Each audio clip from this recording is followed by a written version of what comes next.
Hello everyone, welcome back to my channel. I am glad you're here. I'm doing a little stash busting today. I'm pretty excited to be revisiting this collection. It's called the Happiest Place and it is very kind of Disney inspired. You can see here with the stickers, magical memories, and there's the castle. So I just have a few stickers left, but we went to Disneyland very recently and I'm adding some layouts or some photos to my son's girlfriend. I have a 6x8 album and every year for Christmas and her birthday, I make layouts for her to add to her album. So I've pulled just a couple snapshots, but there's this gorgeous castle, Sleeping Beauty's castle, all lit up. It was so pretty for Christmas time. So I've got a couple 3x4s, and I'll also be using the Creative Design Team's 6x8 Sketchbook Volume 2. This is really great for if you do December dailies or 6x8 vacation albums.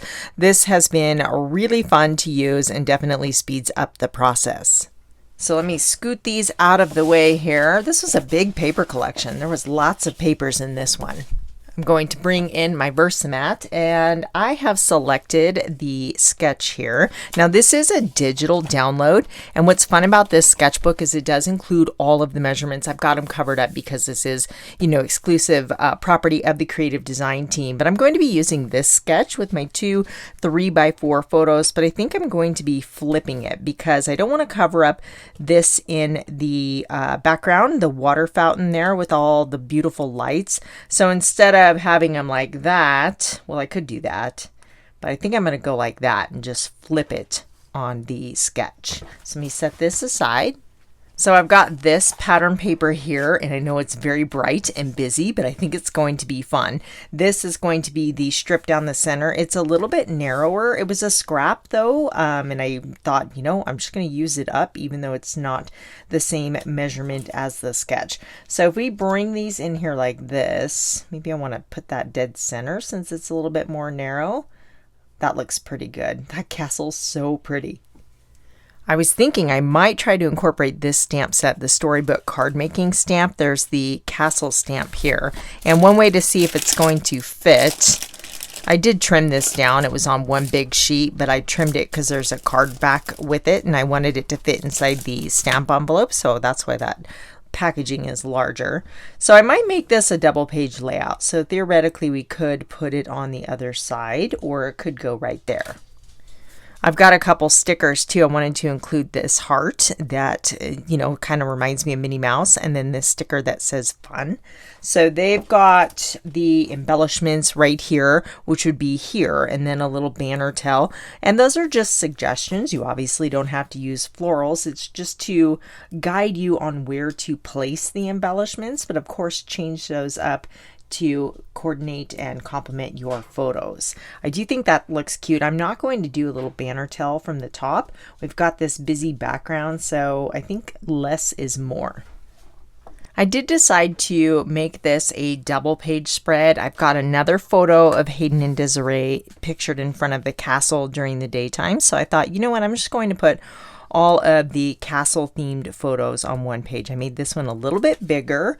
It is with the white frame, 3 1/4 by 4 3/4.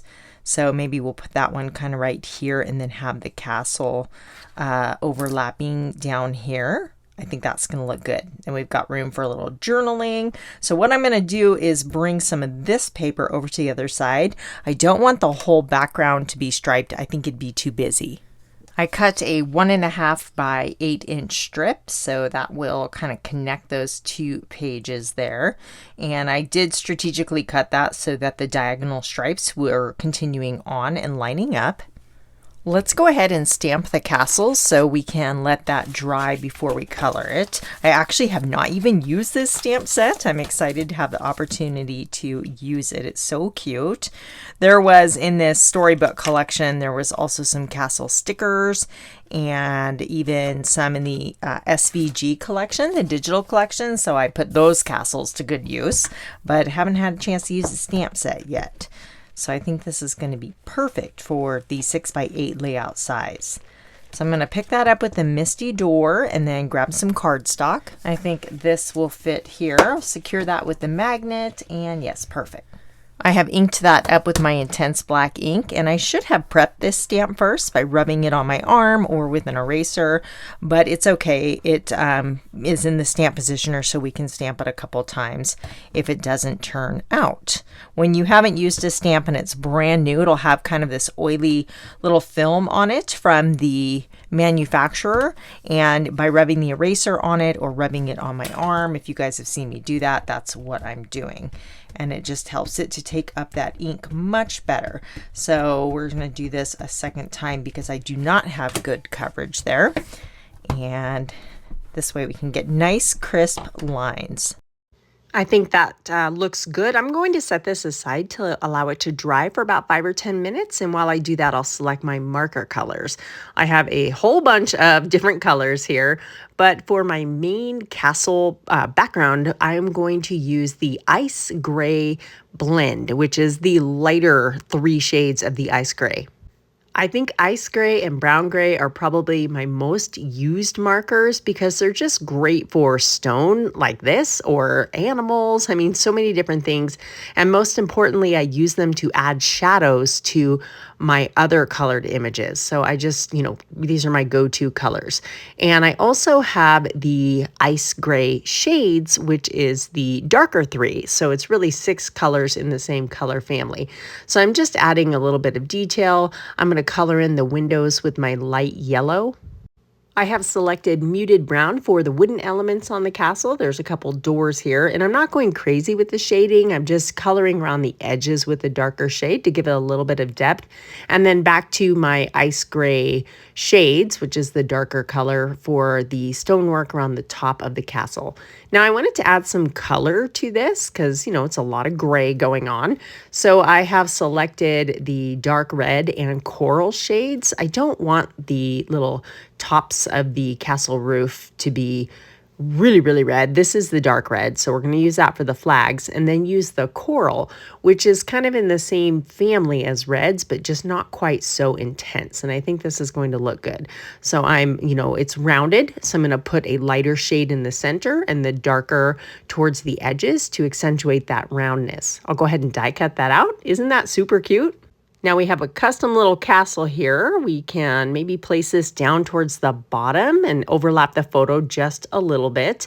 Now I want to make this main focal photo stand out a little bit. So let's mat this on black, but I have this postage frame. These are no longer available. They were super popular when they came out, but as you can see, it's square, and that's not going to work. So what I'm going to have to do is die cut that twice and kind of layer them together to give the illusion of a full frame. So we've got this one here, and then you'll see that is going to just show that postage edge around the top. So I die cut another one.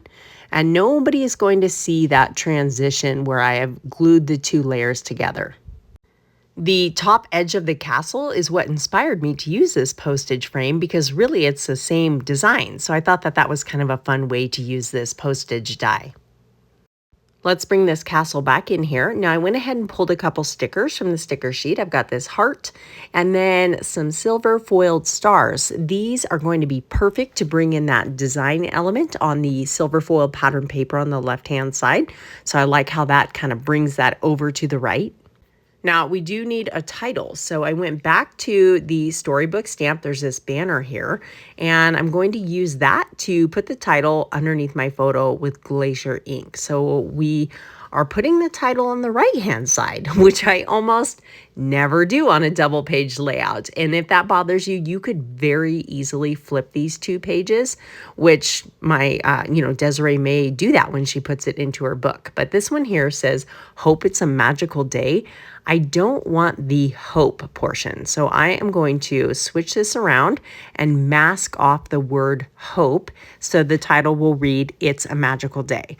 So I've kind of centered that. We're going to grab a little Post-it removable tape here and tear off just a tiny piece to cover up the word hope. Let me bring that into frame so you can see what I'm doing here. I could cut the stamp, but this is just easy enough to mask off. I'm using my archival black here.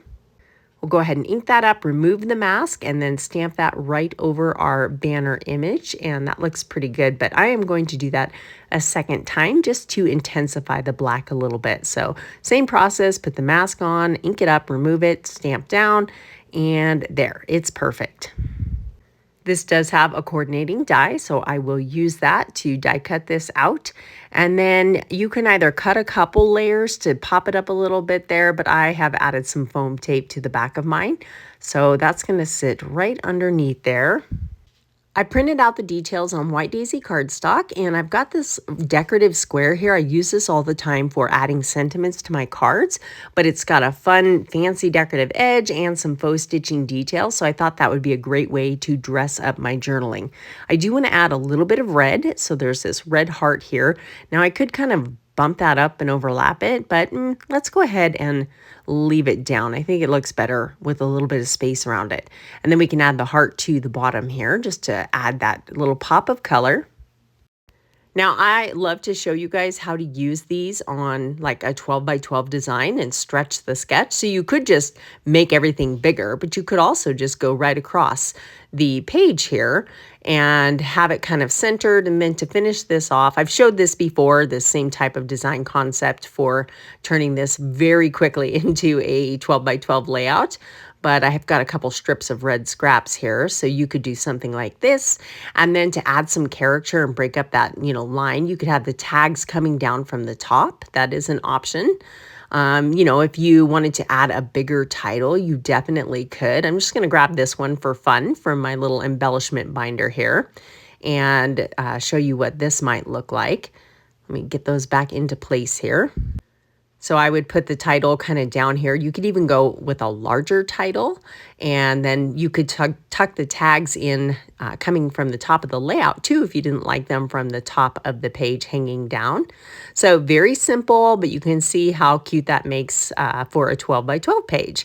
So lots of flexibility, and the 6 by 8 is super fun and a great gift size. Let me hold this up for you so you can take in the details. Visiting Disneyland at Christmas time was absolutely amazing. I highly recommend it if you're a Disney fan. This page is simple, but it really lets that photo shine, and the castle too. So very, very cute. Everything that is still available, although I don't know if it's much, I will leave that listed in the description box below. And also the information for the Creative Design Team 6x8 sketchbooks. There's volume 1 and volume 2. You can find those below. And thank you so much for watching. If you are interested in more 6x8 layouts, then definitely check out these videos right here. Have a wonderful day and happy crafting.